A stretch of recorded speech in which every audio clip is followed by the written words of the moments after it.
오늘 우리가 함께 하실 말씀은 우리 사도행전 말씀입니다. 사도행전 2장 17절로부터 21절까지 말씀입니다. 2장 17절로부터 21절까지 말씀 우리 한 절씩 교독하도록 하겠습니다. 제가 먼저 17절 말씀을 읽도록 하겠습니다.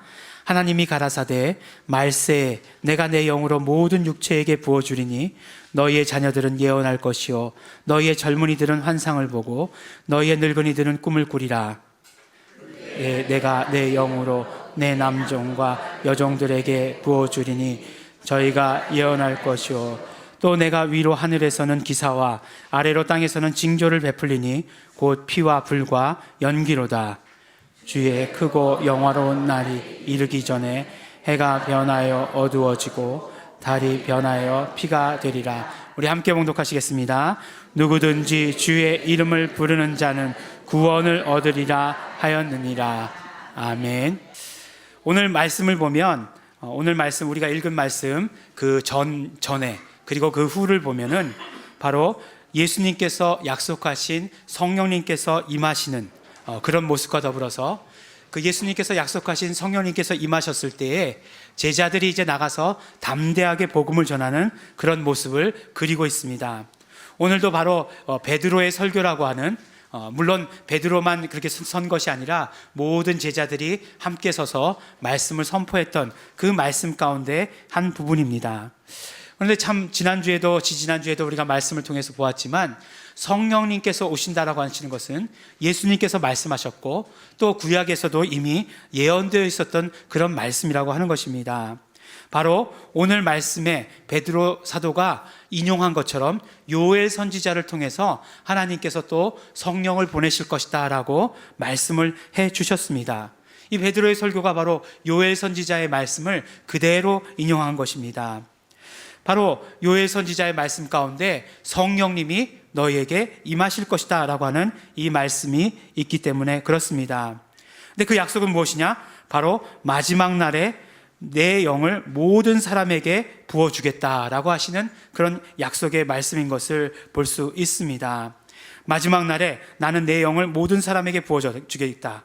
그리고 그 모든 사람들에 대해서 말씀하시는데 아들과 딸들은 예언할 것이고 젊은이들은 환상을 볼 것이고 나이 든 사람들은 꿈을 꿀 것이다 라고 이렇게 말씀하시고 남종과 여종에게도 부어주겠으니 그들도 예언할 것이다 라고 이렇게 말씀을 하시는 것입니다. 그런데 이 새로운 성령님에 대한 이 약속은 구약에 나오는 이야기지만 구약에 약속했던 그리고 구약에서 볼 수 있었던 상황과는 너무나 다른 것이었습니다.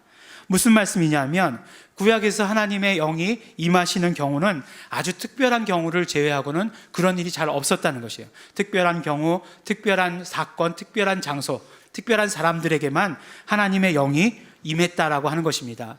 그런데 성령님께서 오시면 누구에게 임하시겠다라고 말씀을 해주시냐면 성령님이 임하시는 것을 남녀를 구별하지 않고 그 다음에 나이를 구별하지 않고 사회적 계층을 구별하지 않고 모든 육체 즉 모든 사람에게 부어주신다라고 이렇게 약속하고 계시는 것입니다. 그러니까 맨 마지막에 말씀의 결론처럼 말씀하시죠. 예수를 주라고 고백한 모든 사람들에게 이렇게 고백한 사람들에게 모든 사람들에게 성령을 부어주시겠다라고 이렇게 말씀을 해주시고 약속을 해주시는 것입니다. 우리가 어린이 주일을 맞이해서 많은 생각을 해봤습니다. 우리 어린이 주일에 그동안 계속해서 이렇게 성령에 대한 말씀을 증거하고 있었는데 어린이들에게 어떤 성령에 대한 말씀이 뭐가 있을까라고 이렇게 생각해 봤더니 바로 요엘서를 인용한 이 베드로의 설교가 딱 그 말씀이에요. 모든 사람들에게 다 성령을 부어주신다라고 이렇게 말씀해 주고 계십니다. 5월은 가정의 달이라는 것 우리 모두가 다 알고 계시고 또 우리 오늘 보신 것처럼 오늘은 어린이 주일입니다. 가정의 달을 맞이할 때마다 막 기쁘고 그런 것이 아니라 어떤 가정의 위기가 점점 크게 다가오는 것처럼 느껴지고 또 어린이 주일을 맞이할 때마다 그냥 마냥 좋은 것보다는 주일학교에 대한 어떤 깊은 생각을 하게 되는 그런 때가 된다는 것입니다. 교회의 미래가 우리 그 주일학교에 달려있다라고 이렇게 생각해 보았을 때 지금 이 모습이 그대로 몇십 년 후면 우리 교회의 모습이라고 생각해 본다라고 한다면 이 모습이 정말 바람직한 모습인가 라고 하는 것에 대해서 깊이 생각해 보게 된다라고 하는 것입니다. 그러면 어떻게 해야 되는가라는 것 많이 고민이 돼요. 사실 주일학교를 볼 때마다, 우리 주일학교뿐만 아니라 우리 한국교회 주일학교를 볼 때마다 정말 위기의식을 느끼게 됩니다. 지난번에도 말씀을 드린 적이 있지만 한국교회 아주 메이저 교단이라고 하는 교단에 아주 제일 큰 그런 교단, 우리를 이단으로 만들었던 통합 측 그 교단에서도 주일학교가 없는 교회가 50%가 넘는답니다. 그러니까 이게 얼마나 지금 한국교회의 위기이고, 또 주일학교가 있다 할지라도 예전처럼, 제가 주일학교 다닐 때처럼 그렇게 많은 어린이들이 있는 그런 교회가 아니라는 거예요. 그래서 지금 보면은 예전에는 여름 성경학교 하면 다 교회마다 했어요. 다 교회마다 했는데 이제는 몇 개 교회가 연합해서 해야 되고, 중고등학교 수련회도 마찬가지고 위탁해서 해야 되고, 그 교회 내에서 할 만큼의 인원이 되지 않기 때문에 그렇다는 얘기를 종종 듣게 됩니다. 어떻게 해야 되는가? 그런 많은 생각들을 해보게 됩니다. 이런 위기감 때문인지 몰라도 이제 많은 사람들이 선교를 이야기할 때 타 지역의 선교를만을 이야기하는 것이 아니라 세대 간의 선교도 이야기한다는 것이에요. 우리 다음 세대의 선교를 해야 된다라고 하는 것입니다. 또 특별히 우리는 어떻습니까? 우리는 어떤 사명을 가지고 있다라고 스스로 느끼고 있는 그런 교회고 그런 공동체예요. 그런데 이 사명이 어떻게 해서 이어지게 될 것인가 라고 하는 것들을 이렇게 생각해 볼 때, 우리가 정말 가정에서 이루어지는 선교가 중요하다라고 하는 것, 가정에서 이러한 어떤 선교들이 정말 등한시하면 절대로 안 된다라고 하는 그런 것들이 우리에게 찾아온다라고 한다는 것입니다. 그러면 우리가 어떤 가정이 되어야 되는가, 어떤 가정이 되는 것이 바람직한 가정이 되는 것인가? 오늘 말씀해 주신 대로 정말 성령 충만한 가정이 되는 것, 나만 성령 충만한 것이 아니고, 정말 부모만 성령 충만한 것이 아니고, 자녀들도, 또 우리의 부모님들도 성령 충만한 그 가정이 되는 것, 그것이 바로 우리가 이루어 가야 될 일이다라고 하는 것을 우리 오늘 볼 수 있는 것입니다.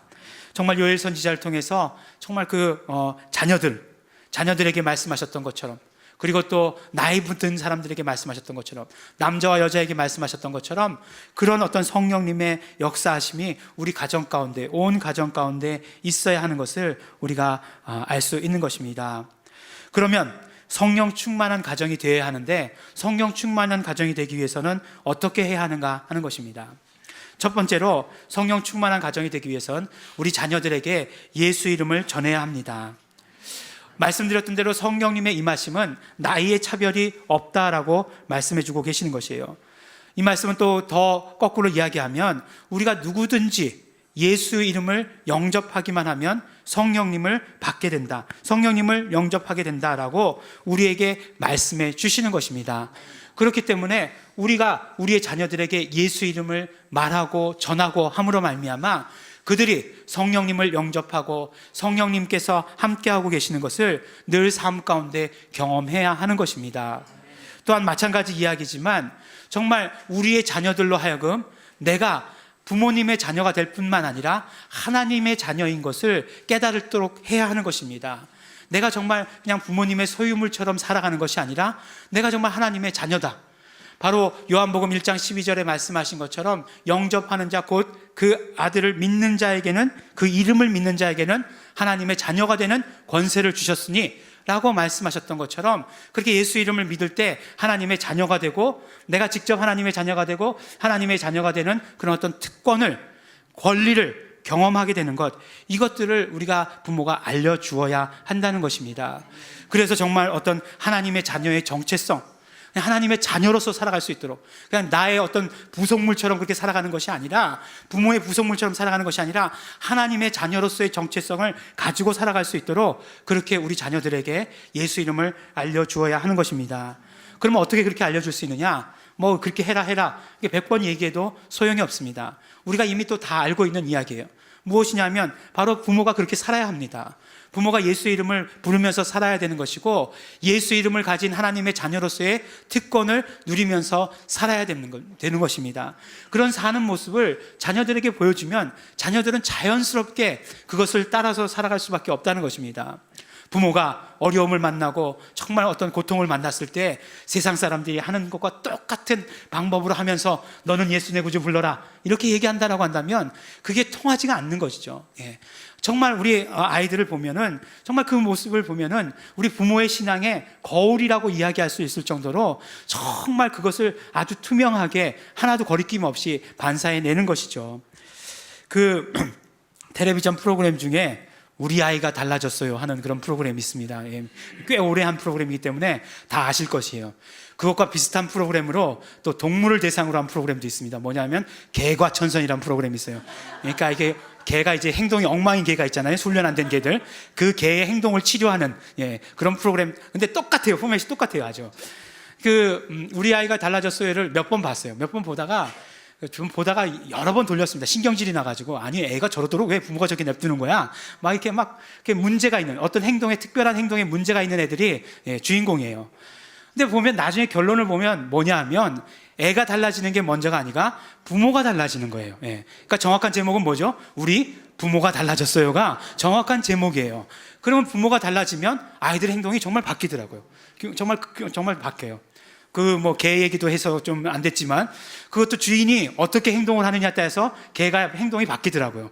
너무 재밌더라고요. 막 난리치던 개들도 얌전해지고 막 그렇게 되더라고요. 그러니까 이건 너무나 분명한 얘기고 우리가 다 아는 얘기예요. 부모가 그렇게 보여주지 않으면, 삶에서 그렇게 보여주지 않으면 우리 아이들의 신앙은 정말 그것을 따라하지 않는다는 것입니다.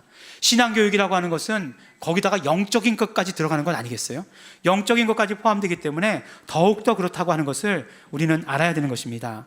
그렇기 때문에 우리의 부모들이 예수 이름을 부르고 예수 이름에 영광 돌리고 자녀로서의 특권을 누리면서 사는 모습을 보여주어야 됩니다. 성령 충만한 부모의 모습을 보여주는 것이 정말 자녀들도 예수 이름으로 사게 하는 것이고 하나님의 자녀인 것을 경험하며 성령 충만한 삶을 살도록 인도하는 것인 것을 우리는 실천해야 하는 것입니다.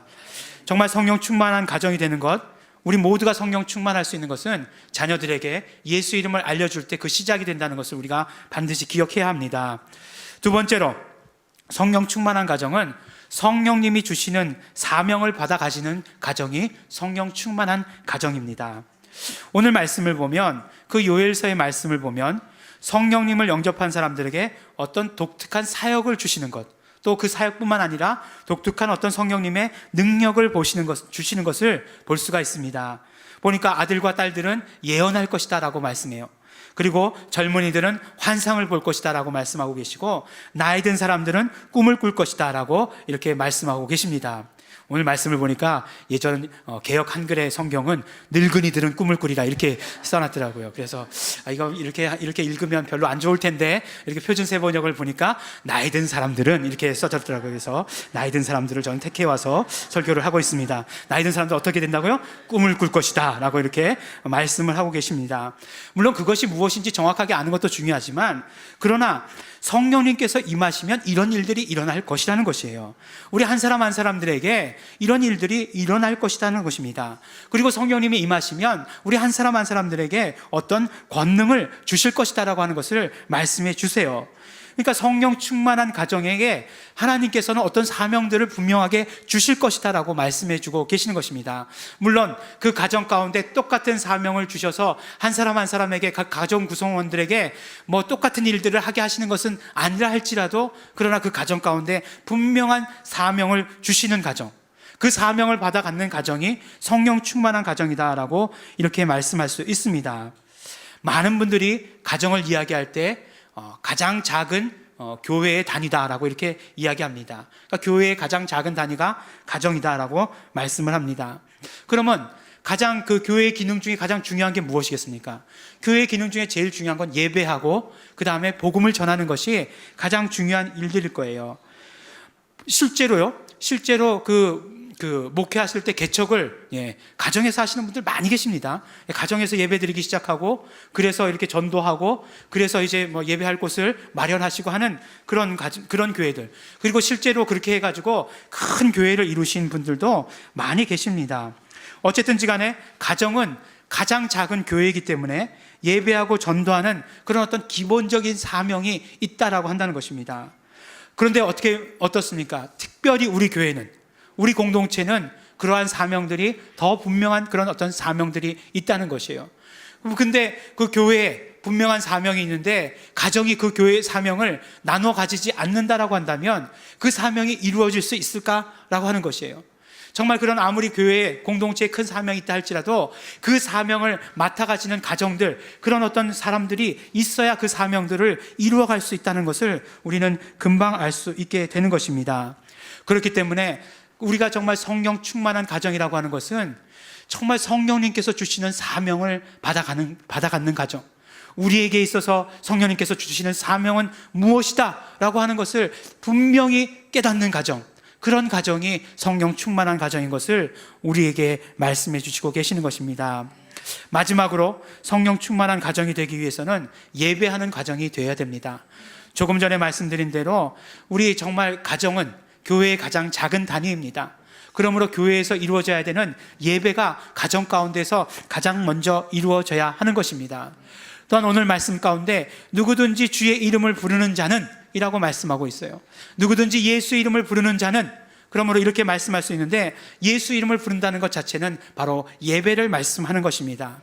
예배라고 하는 것이 어떤 형식이나 의식보다도 더 중요한 것은 그 예배의 내용이 될 것입니다. 그 예배의 내용이 무엇입니까? 바로 하나님께 예수 이름을 불러서 영광 돌리는 것, 그것이 바로 예배의 가장 중요한 내용이 되는 것입니다. 그렇기 때문에 우리 가장 작은 단위의 교회인 가정에서는 예배 드려야 하는 것이에요. 예수 이름을 불러서 예배해야 하는 것입니다. 참 여러 번 경험하는 것이지만, 그리고 너무나 당연한 것이지만, 하나님께서 우리에게 축복을 주시고 우리의 어떤 어려움들을 해결해 주실 때, 그때 언제 그런 일들을 이루어 주시느냐? 바로 우리가 예배할 때 그런 일들을 이루어 주신다고 하는 것입니다. 예배라는 것이 무엇입니까? 제가 자주 말씀드리지만 예배를 거룩한 교환이다라고 말씀드리지 않습니까? 우리가 정말 우리의 허물들, 또 우리의 문제들, 우리의 어떤 고통스러운 것들, 우리의 병들, 이런 것들을 가지고 나왔을 때 그때 하나님께서는 그것을 받으시고 깨끗하게 처리해 주시고 하나님의 축복으로 채워주시는 것, 그것이 이루어지는 때가 언제냐? 예배라고 말씀드리지 않았습니까? 그런 어떤 거룩한 교환이 이루어지는 장소, 그런 거룩한 교환이 이루어지는 때, 그것이 바로 예배의 장소고 예배의 때라고 말씀드린 것처럼 그렇게 우리의 모든 일들이 이루어지는 것, 해결되고 하나님의 축복을 받는 게 예배 때 이루어진다는 것입니다. 그러면 가정에서 예배 드리는 그 모습을 통해서 실제적으로 그런 것들을 경험해야 돼요. 그러면 어떻게 되겠습니까? 우리의 자녀들이 어려운 일이 있을 때마다, 정말 힘든 일이 있을 때마다 예배를 통해서 정말 그 모든 것들을 해결하려고 하는 그런 어떤 경험들이 그들의 어떤 그 가운데, 삶 가운데 쌓이게 된다는 것입니다.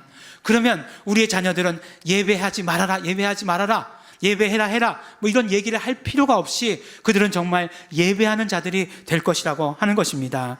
얼마나 중요합니까? 예배하는 자가 되는 것 너무나 중요합니다. 참 말씀을 전하면서도 그런 어떤 모습이 있어요. 무슨 말씀이냐면 뭐 다른 이야기인데, 참 목사라는 것이 예배자가 되어야 될 것이냐 설교자가 되어야 될 것이냐라고 하는 것에 대한 참 많은 갈등들이 있습니다. 왜냐하면 설교를 잘하고 싶거든요. 근데 설교를 잘하고 싶은데 설교를 잘하려고 생각해 보면 예배에 대해서 소홀히 하는 경우가 너무나 많이 있습니다. 정말 하나님께서 이 예배를 받으시고 정말 우리의 모든 성도들이 이 예배 가운데 기대하고 나오고 이 예배 가운데 모든 어떤 문제들을 해결받고 병들 고침받고 하는 그런 일들이 이루어져야 할 텐데, 그것보다는 내가 전하는 그 말씀에 그냥 설교에 그냥 더 집중하는 그런 경우가 많다라고 한다는 것입니다. 물론 다른 얘기지만 어쨌든 우리에게 더 중요한 것은 무엇이냐면 예배자가 되는 게 더 중요하다는 거예요. 예배자가 돼야 됩니다. 근데 그것이 언제서부터 이루어진다고요? 우리가 어릴 때부터 그렇게 예배하는 훈련을 통해서 정말 진정한 예배를 드릴 때, 정말 그 예배 가운데 진정한 경험이 있을 때 그들이 예배자가 된다는 것을 우리는 반드시 기억해야 합니다. 한국교회가 지금 어려움을 겪고 있습니다. 한국교회가 위기라고 말씀하고 있습니다. 그렇지만 이렇게 가정에서 예배가 회복되어지기 시작한다면 한국교회는 곧 회복되어질 것입니다. 왜냐하면 가장 작은 단위의 교회들이 회복되어지면 그것이 큰 교회의 회복인 것은 너무나 당연한 것이기 때문에, 똑같은 것이기 때문에 그렇습니다. 그렇기 때문에 어떤 면으로 이야기하면 성령 충만한 가정이라고 말씀드렸지만 성령 충만한 교회가 되어야 되는 것, 그것이 또한 똑같은 이야기인 것을 오늘 우리에게 말씀해 주시는 것입니다. 가정에서 예수 이름을 부르면 한국교회가 예수 이름을 부르게 될 것입니다. 또한 우리 세대에 예수님 다시 오시면 좋겠지만, 그러나 만약에 우리 세대에 예수님이 다시 오시지 않는다라고 한다면 정말 땅끝까지 이르러서 예수의 이름을 전하는 일들을 누가 해야 되겠습니까? 우리의 자녀들이 해야 되는 것입니다. 그러면 그때 우리 자녀들은 누구입니까? 바로 예수 이름의 동역자들입니다. 예수 이름의 이 복음을 전하는 동역자들입니다. 예수님 오시는 그 마지막 날을 위해서 전 세계로 나갈 동역자들이라는 것을 기억하면서 그들과 함께 예배하는 것, 그들과 함께 예수 이름을 경험하는 것, 그들과 함께 예수 이름의 영광을 돌리는 것, 너무나 중요한 일들이 되는 것입니다. 말씀을 마치기 전에 한 가지 더 말씀드릴 것이 있습니다. 오늘 말씀을 이렇게 드리고 이 오늘 말씀을 이렇게 마치고 나면 그렇게 생각하시는 분들이 있을 것 같아요. 이렇게 예수 이름을 부르고 또 성령 충만한 가정이 되는 것, 이건 다 부모의 책임이구나 라고 하는 것, 그렇게 들릴 수도 있을 것 같습니다. 물론 그래요. 물론 부모의 책임이지만, 그렇지만 우리가 생각하는 가족 개념이 그것이 전적으로 성경적이진 않기 때문에 우리가 그렇게 생각하게 되는 것입니다. 정말 우리가 생각하고 있는 어떤 이 가정 개념, 가족 개념은 사실은 특별히 크리스찬들이 가지고 있는 가족 개념은 19세기에 바로 미국의 중산층 이상이 되는 가정이 가지고 있던 그런 가정 개념이에요. 오히려 성경이 가지고 있는 가족 개념은 우리가 생각하는 가족 개념, 우리가 옛날에 알고 있던 가족 개념과 비슷합니다. 무엇이냐면 공동체 개념이에요. 그냥 정말 그 모든 아이들이 한 마당 안에서 클 때 그때 네 아들, 내 아들의 구별이 없는 거예요. 그 개념이 바로 그 성경적인 가족 개념이 될 수 있는 것입니다. 왜 이렇게 말씀을 드리냐면 우리의 모든 자녀들, 우리 앞에 나온 모든 우리 주일학교 학생들, 우리 공동체 안에 교회에 있는 모든 자녀들의 그런 어떤 신앙에 대해서 우리는 모두가 함께 책임을 져야 한다는 것입니다. 함께 책임지고 함께 그것을 위해서 노력해 나가야 된다는 것입니다. 제가 옛날에 다니던 교회에 그 전도사님이 계셨는데 그 전도사님이 하셨던 말씀이 늘 기억이 나요. 무슨 말씀 하셨냐면 교회 마당에서 자란 애들 치고 나중에 잘못되는 애들은 없다 라고 이렇게 말씀하셨던 것이 기억이 나요. 그래서 그 말씀을 늘 마음에 새기면서 마당을 만들어야 되는데 교회 마당에서 자란다라고 하는 것은 어떤 이야기냐면 그 아이들을 충분히 돌봐줄 부모님의 영향력이 없다는 그런 말씀이에요. 가정이 불화하고 또 경제적 사정이 어렵기 때문에 집에서 놀지 못하고 마당에서 놀던 애들이 참 많았습니다. 그렇지만 비록 그렇다 할지라도 교회 마당에서 자란 아이들은 교회 모든 어른들이 부모님이 되어주시는 거예요. 그리고 교회 모든 친구들이 형제 자매가 되어주는 것입니다. 지금은 보면 어떤 면으로 보면 네 아이 내 아이가 정말 구별하고 그것이 정말 중요한 시대가 되었지만, 그러나 아주 얼마 전까지만 해도 그렇지 않았다는 것이에요. 교회에선 그렇지 않았습니다. 그때는 정말 주일학교가 부흥할 때였어요. 어른 교인 수나 주일학교 교인 수나 별로 다르지 않을 때였습니다. 제가 정말 처음에 주일학교를 혼자 다니기 시작한 때가 있었는데 그때가 초등학교 3학년 때예요. 혼자 마음을 먹고 교회를 형님이랑 같이 다니다가 형님은 이제 중학교 올라가니까 아버지 교회를 가고 혼자 다녀야 되니까 혼자 교회를 결정해서 다녔어요. 근데 교회에 딱 가보니까 말씀드린 적이 있어요. 딱 4명 앉아 있더라고요. 4명. 그 중에 그 목사님 애들 둘, 그 다음에 집사님 아이 하나, 이제 둘 그렇고, 저 가가지고 4명, 그 다음에 5명 되고 그랬었어요. 사모님이, 주일학교를 인도하고 계셨습니다. 피아노 치시면서. 그때부터 이제 환상이 이제 긴 머리에 피아노 치시는 사모가 제 머리에 이제 늘 환상이었는데, 한 20년 전에 깨졌습니다, 그게. 그런데 제가 초등학교 3학년 때 후반에 그렇게 갔는데 6학년 때 졸업할 때 100명이 넘었어요, 주일학교가.